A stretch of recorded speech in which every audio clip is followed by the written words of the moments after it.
17 ಸ್ಥಳಗಳಲ್ಲಿ ರೇಡ್ ಆಗಿರುವಂಥದ್ದು. ಇವತ್ತು ಇಡೀ ರೇಡ್ ಆಗಿದೆಯಲ್ಲ, ಇದು ಬಹಳ ಗಮನಿಸಬೇಕಾದಂಥ ಸಂಗತಿ. ಚಿತ್ರದುರ್ಗದ ಶಾಸಕರು, ಅವರ ಬಂಧುಗಳು, ಅವರ ಅಣ್ಣ ತಮ್ಮಂದ್ರ ಮನೆ.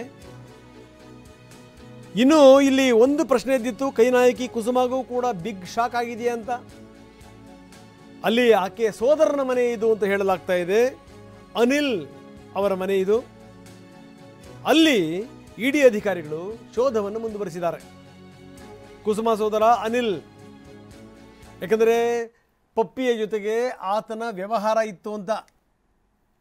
ಈ ಮನೆ ಯಾರದ್ದು, ಏನು ಎತ್ತ, ಇದೆಲ್ಲದರ ಬಗ್ಗೆಯೂ ಕೂಡ ಚರ್ಚೆ ಎದ್ದಿತ್ತು. ಈ ಮನೆ ಯಾರಿಗೆ ಸೇರಿದ್ದು, ಯಾರ ಹೆಸರಲ್ಲಿದೆ, ಯಾರಿಗೆ ಮಾಡಿಕೊಟ್ರು, ಇಂಥವೆಲ್ಲ ಚರ್ಚೆಗಳಾಗಿದ್ದವು. ಇದೆಲ್ಲದರ ನಡುವೆನೇ ಈಗ ಆಕೆಯ ಸೋದರನ ಮನೆ, ಅಲ್ಲಿ ಇಡಿ ಅಧಿಕಾರಿಗಳು ಶೋಧ ನಡೆಸಿದ್ದಾರೆ. ವೀರೇಂದ್ರ ಪಪ್ಪಿ ಜೊತೆಗೆ ಇದೇ ಅನಿಲ್ ವ್ಯವಹಾರ ಇಟ್ಕೊಂಡಿದ್ದಾರೆ. ಆ ಹಿನ್ನೆಲೆಯಲ್ಲಿ ಅಲ್ಲಿ ರೇಡ್ ಆಗಿರುವಂಥದ್ದು ಈಗ ವಿಸ್ತರಣೆ ಆಗಿದೆ. ಅದು ಬೆಂಗಳೂರು ತನಕ. ಅನಿಲ್ ಮನೆ ಮೇಲೂ ಕೂಡ ದಾಳಿಯಾಗಿದೆ. ಎಲ್ಲ ವಿವರಗಳನ್ನು ಅಧಿಕಾರಿಗಳು ಶೋಧಿಸ್ತಾ ಇದ್ದಾರೆ. ಸೊ ಇದು ಸಂಗತಿ. ಬೆಂಗಳೂರಿನ ಮುದ್ದಿಪಾಳ್ಯ ರಸ್ತೆಯಲ್ಲಿರುವಂಥ ನಿವಾಸ, ಅಲ್ಲೂ ಕೂಡ ಅಧಿಕಾರಿಗಳು ದಾಳಿ ಮಾಡಿದರು. ಎಲ್ಲ ವಿವರಗಳನ್ನು ಕಲೆ ಹಾಕಿದ್ದಾರೆ. ಒಂದಷ್ಟು ದಾಖಲೆ ಪತ್ರಗಳು ಕೂಡ ಸಿಕ್ಕಿವೆಯಂತೆ. ಈ ಮುಖಾಂತರ ಇನ್ನೂ ಕೂಡ ಅದರ ರೇಡ್ ಮುಂದುವರಿತಾ ಇದೆ. ಎಲ್ಲ ವಿವರಗಳನ್ನು ಕಲೆ ಹಾಕ್ತಾ ಇದ್ದಾರೆ. ಹನುಮಂತರಾಯಪ್ಪ ಪುತ್ರ ಅನಿಲ್ ಗೌಡ ಕುಸುಮ ಸೋದರ ವೀರೇಂದ್ರ ಪಪ್ಪಿ ಜೊತೆಗೆ ಈತನ ವ್ಯಾವಹಾರಿಕ ಸಂಬಂಧ ಇತ್ತು. ಹಲವು ಕಂಪನಿಗಳಿಗೆ ಈತ ಡೈರೆಕ್ಟರ್. ಗೋವಾ ಮತ್ತು ದುಬೈ ಸೇರಿದಂತೆ ಹಲವೆಡೆ ಅನಿಲ್ ವ್ಯವಹಾರ ಮಾಡ್ತಾ ಇದ್ದಾರೆ. ಹನುಮಂತರಾಯಪ್ಪನವರ ಪುತ್ರ ಅನಿಲ್, ಕೈ ನಾಯಕಿ ಕುಸುಮ ಸೋದರ, ಅವ್ರ ಜೊತೆಗೆ ವ್ಯವಹಾರ ಇದ್ದಿದ್ದರಿಂದ ಈಗ ಆತನಿಗೂ ಕೂಡ ಇಡಿ ಶಾಕ್ ಕೊಟ್ಟಿದೆ ಅನಿಲ್ ಗೌಡಗೆ. ಆರಂಭದಲ್ಲಿ ಬಂದಂಥ ಸುದ್ದಿಗಳು, ಎದ್ದಂಥ ಸುದ್ದಿಗಳಿದಾವಲ್ಲ, ಅವು ಕುಸುಮ ಮನೆಗೇ ಇಡಿ ರೇಡ್ ಆಗಿದೆ ಅನ್ನುವಂಥ ಸುದ್ದಿ ಬಂದಿತ್ತು. ಅದಾದಮೇಲೆ ಗೊತ್ತಾಯಿತು ಇದು ಅನಿಲ್ ಮನೆ. ಕುಸುಮ ಸೋದರ ಅನಿಲ್ ಹನುಮಂತರಾಯಪ್ಪನವರ ಮಗ. ವೀರೇಂದ್ರ ಪಪ್ಪಿ ಜೊತೆಗೆ ಈತನ ವ್ಯಾವಹಾರಿಕ ಸಂಬಂಧ ಇದೆ. ಇನ್ನು ಚಳ್ಳಕೆರೆ ಮತ್ತು ಚಿತ್ರದುರ್ಗದಲ್ಲೂ ಕೂಡ ಬೆಳಗ್ಗೆನೇ ಅಧಿಕಾರಿಗಳು ಬಂದು ಬಾಗಿಲು ತಟ್ಟಿರೋದು. ಅದು ಚಳ್ಳಕೆರೆ ಮತ್ತು ಚಿತ್ರದುರ್ಗದಲ್ಲಿ ಅವರ ಮನೆ, ಅವರ ಸೋದರರ ಮನೆ, ಅವರ ಆಫೀಸ್ಗಳು, ಕಚೇರಿಗಳು. ಇನ್ನು ಇದೆಲ್ಲ ಆದಮೇಲೆ ಚಳ್ಳಕೆರೆ ಮನೆಯ ಬಳಿ ಅಭಿಮಾನಿಗಳು ಜಮಾಯಿಸ್ತಾ ಇದ್ದಾರೆ. ಹೀಗಾಗಿ CRPF ಅಧಿಕಾರಿಗಳು ಭದ್ರತೆ ನೋಡ್ಕೋತಾ ಇದ್ದಾರೆ. ಮಹಿಳಾ ಸಿಬ್ಬಂದಿಗಳು ಕೂಡ ಇದ್ದಾರೆ. ಬೆಂಬಲಿಗರು ದೊಡ್ಡ ಪ್ರಮಾಣದಲ್ಲಿ ಬರ್ತಿರೋದ್ರಿಂದ ಅಲ್ಲಿ ವ್ಯಾಪಕ ಬಿಗಿ ಭದ್ರತೆಯನ್ನು ಕೂಡ ಏರ್ಪಡಿಸಲಾಗಿದೆ. ನಾವು ತೋರಿಸ್ತಾ ಇದ್ದೀವಿ.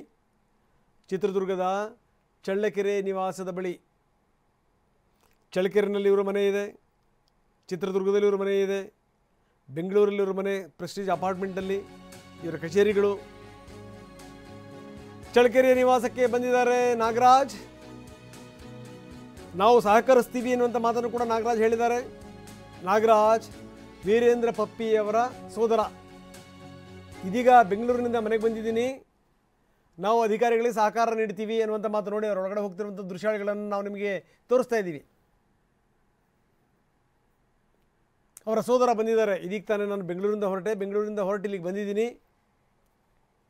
ಅಧಿಕಾರಿಗಳು ಏನೇನು ದಾಖಲಾತಿಗಳನ್ನು ಕೇಳ್ತಾರೋ ಅವನು ಕೊಡ್ತೀವಿ ಅಂತ ಹೇಳಿದ್ದಾರೆ ನಾಗರಾಜ್. ಇದು ಒಂದು ಕಡೆಗೆ ಕಲಾಪ ನಡೀತಿರುವಂಥ ಸಂದರ್ಭದಲ್ಲೇ, ಅಧಿವೇಶನ ನಡೀತಿರುವಂಥ ಸಂದರ್ಭದಲ್ಲೇ ವೀರೇಂದ್ರ ಪಪ್ಪಿ ಮತ್ತು ಅವರ ಸೋದರರು ಜೊತೆಗೆ ಅವರ ವ್ಯವಹಾರದಲ್ಲಿ ಪಾಲುದಾರರು ಅವರೆಲ್ಲರಿಗೂ ಕೂಡ ಇಡಿ ಶಾಕ್ ಕೊಟ್ಟಿದೆ.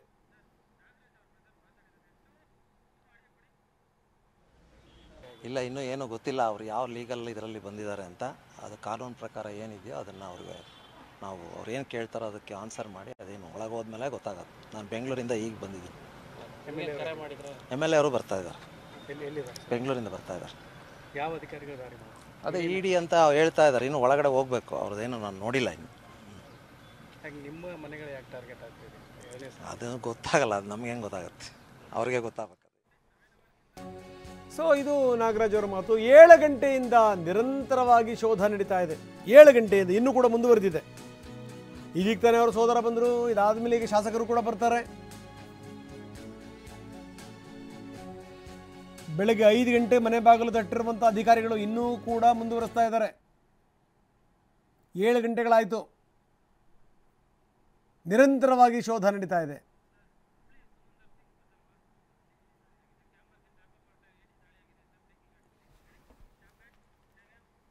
ಕೇವಲ ಬೆಂಗಳೂರು ಮಾತ್ರ ಅಲ್ಲ, ಬೇರೆ ಬೇರೆ ಭಾಗಗಳಲ್ಲೂ ಕೂಡ ಆಗಿರುವಂತಹ ದಾಳಿ, ಅದರ ವಿವರಗಳನ್ನು ನಾವು ಕೊಡ್ತಾ ಇದ್ದೀವಿ. ಹುಬ್ಬಳ್ಳಿಯ ವಿವರಗಳು. ಸಮುಂದರ್ ಸಿಂಗ್ ಅವರಿಗೆ ಇಡೀ ಶಾಕ್ ಕೊಟ್ಟಿದೆ.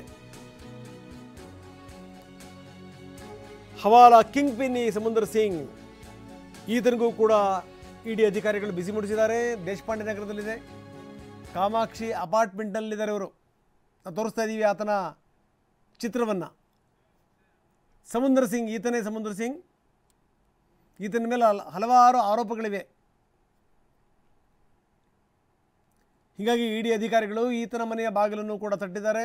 ಹವಾಲಾದಲ್ಲಿ ಹೇಳಿ ಮಾಡಿಸಿದಂಥ ಹೆಸರು ಸಮುಂದರ್ ಸಿಂಗ್ ಅನ್ನುವಂಥ ಮಾತುಗಳಿವೆ. ಹೀಗಾಗಿ ಅಲ್ಲೂ ಕೂಡ ಶೋಧ ನಡೀತಾ ಇದೆ.